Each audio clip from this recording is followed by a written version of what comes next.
Le pré-inventaire a été créé en 1978 à l'arrivée de Roland Vasseur. Le pré-inventaire devait préparer le travail de l'inventaire général créé à l'initiative Nantin-Malraux en 1962. Et les grands édifices, les églises et les châteaux étaient bien connus. Mais le patrimoine au sens large, c'est-à-dire les maisons rurales, les fermes, les petits monuments, tout ça, ça n'était pas connu du tout et ça faisait même à l'extrême pas partie de la notion qu'on se faisait de patrimoine. Et s'il n'y avait pas eu de couverture photographique systématique à cette époque-là, on aurait complètement perdu la mémoire de ce patrimoine. Tout d'abord, on ne part pas faire une enquête d'inventaire au petit bonheur la chance, on choisit ce qu'on appelle une aire d'étude. Et on va étudier tout ce qui relève du patrimoine au sens large.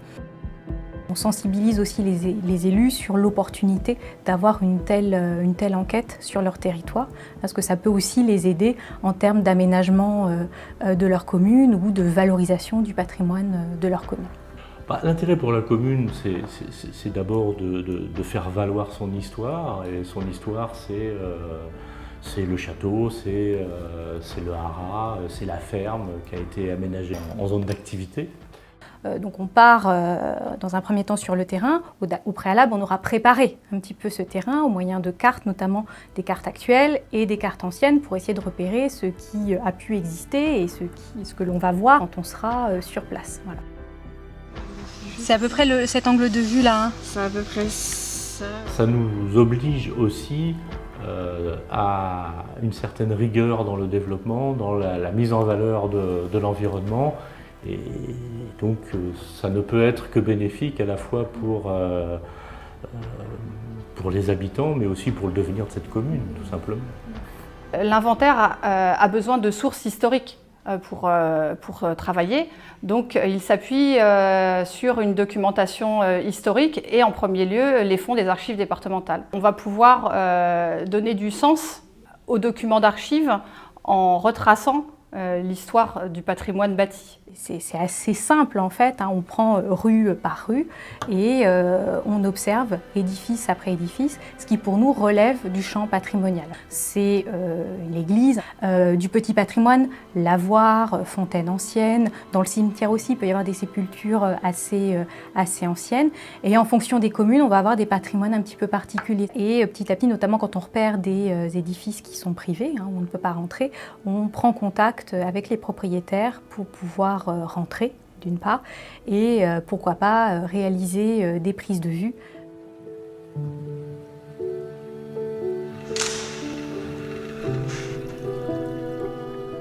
Il y a un fil conducteur entre l'inventaire et nous, hein, c'est-à-dire que l'inventaire identifie, repère très en amont. Et nous, ensuite, par-dessus, nous prenons un acte, souvent un arrêté d'inscription ou de classement. L'inventaire a un territoire bien défini. C'est un inventaire départemental. Donc nous, il nous est très utile parce que c'est un relais territorial auquel les élus locaux, les propriétaires peuvent plus facilement s'adresser. Donc on a un relais, que cela soit pour les recherches, pour les prospections, et on a un relais aussi pour nous aider à la décision auprès des personnes parce que finalement, ils sont plus accessibles. Une fois toutes ces données mises en forme, aussi bien au niveau des notices que de l'aspect photographique, ces données peuvent être consultées sur demande en salle de lecture des archives départementales. Là, et elles peuvent aussi servir à des projets peut-être plus ambitieux de valorisation, comme cela a été le cas dernièrement avec le grand projet porté par le conseil départemental Val d'Oise My Balade.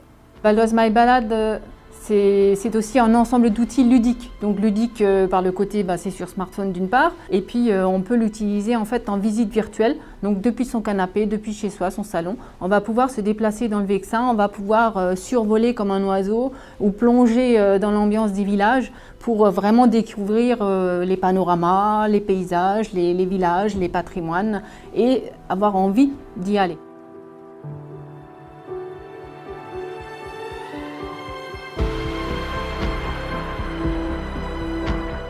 L'inventaire peut se résumer en 3 mots, qui est aussi notre adage professionnel: recenser, étudier, faire connaître le patrimoine d'un territoire.